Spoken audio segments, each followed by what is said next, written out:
Hi, thanks for tuning in today. As I'm recording this is Sunday, and they have actually canceled our live service, and so I thought I'd have a little opportunity to review for you a book that I've gotten for Christmas. It's from my wife, but actually I picked it out, paid for it, and she wrapped it up for me. So I'm really kind of excited for this one. It's the New Linguistic and Exegetical Key to the Greek New Testament. I plan on using this quite a bit, maybe this year, and so I might be doing a follow-up review too. If anybody's interested, let me know in the comment section if you're interested in maybe seeing a follow-up video of this as I get more and more familiar with it. But I'm pretty excited about this one. And I'm going to just talk to you first about maybe you are interested in the physical qualities, maybe you're not, but I always am interested in that, especially a book that you're going to be using maybe quite a bit. So we'll look at this. I'll talk to you about some of these things, tell you about the contents and what my initial impressions so far are of this book. So stay with me and we'll get into it. Okay, the New Linguistic and Exegetical Key to the Greek New Testament. This is really a neat volume because to me, what this is for is it helps you out when you get stuck.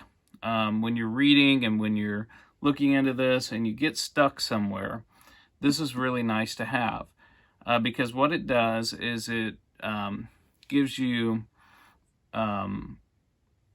glosses from like BDAG and some of the other major lexicons that are out there for words that are less familiar.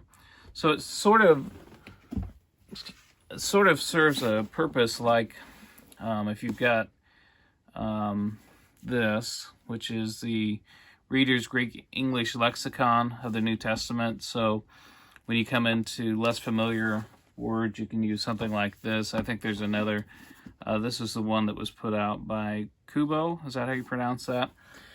There's another one, an updated one.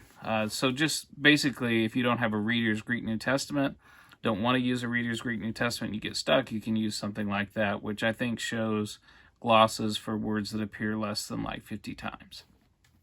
This serves the same purpose, but in addition to doing that, it also gives you grammatical information if you get stuck on sort of a syntactical issue.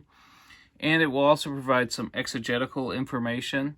And what I've found, and I've just started using it just a little bit so far, is that it's a lot like a more condensed, briefer version of some sort of exegetical guide. Like if you've got these exegetical guides,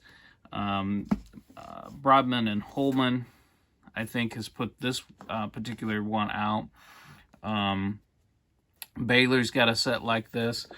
And this combines the whole New Testament and gives you that information for every book.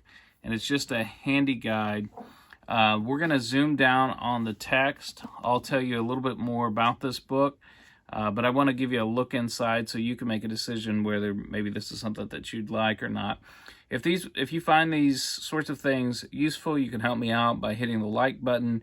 If you want to see more videos like this, make sure you subscribe to this channel, and we'll zoom down on the text now. Okay, so I told you I'd tell you something about the size, and I might be getting some of this out of order. But this is about 9.5. It's a little over 1.25 inches thick, but it's very nice. I like the fact, I haven't been able to confirm completely, but this will lay completely flat. And I'm pretty sure this is a nice sewn binding on this. And so hopefully you can see the text there. I'm trying to do a couple things a little bit different, so maybe it's a little bit more steady than some of my past reviews. But what it will do is it will put in bold a nice bold font there, and then it will give you information on that word. So this does this for less common words, and also for words that you might have trouble with the glosses. It'll tell you it's an aorist, indicative, middle, deponent, or whatever. It will give you that sort of information. So when you get stuck, you'll have that information. So lately I've been using this Greek New Testament quite a bit, and I've been reading in John, and so when I've gotten stuck or whatever, I can take a look at this. I'll show you where I've been reading. Just if you're interested in the font size, I think this is about a 9-point font, if you can see that, about a 9-point font, and it's a nice dark print. The paper quality is really, really good. So this, as far as physical qualities, it's not so big that you can't carry it around or put it in a bag, but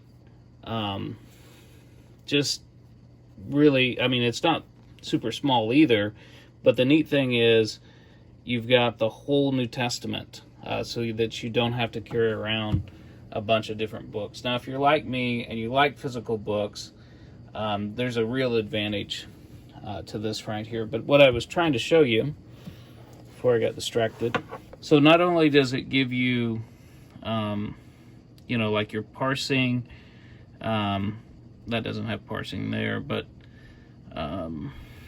it's very common. Here's one, future, indicative, middle. Not only does it give you that sort of information, but it'll also give you sometimes background information. So actually I've been reading in John 10, I might have said 9, but there's the parable of the good shepherd there, and just gives you some background information. Eastern shepherds commonly give names to their sheep descriptive of some trait or characteristic, and then it gives you where they got that information, so you can follow up as well. They got that from Bernard, and you can look at the front, and then it will give you a list of like abbreviations, what the abbreviations stand for and things like that. So for me, this is really handy.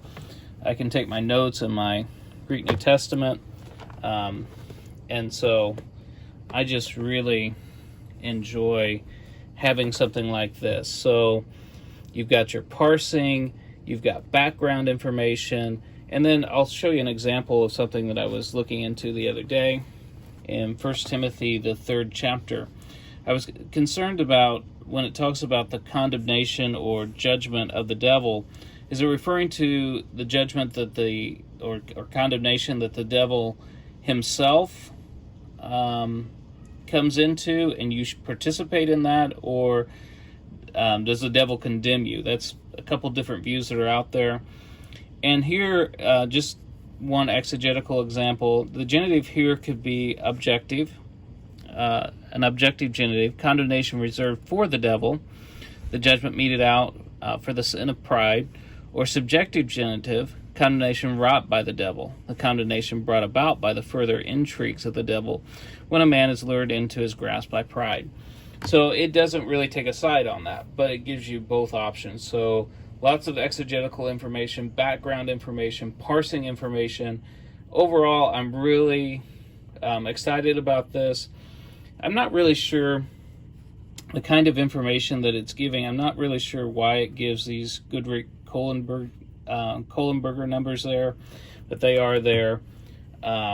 So, if somebody's using something like a Strong's Bible or something, I think they've tried to design this for a broader audience. I'm not really sure that was a good idea, but they're there as well. So anyways, I hope you find this review useful, and if you've got any questions about this volume, just drop them down in the comment section. I'll be happy to address them.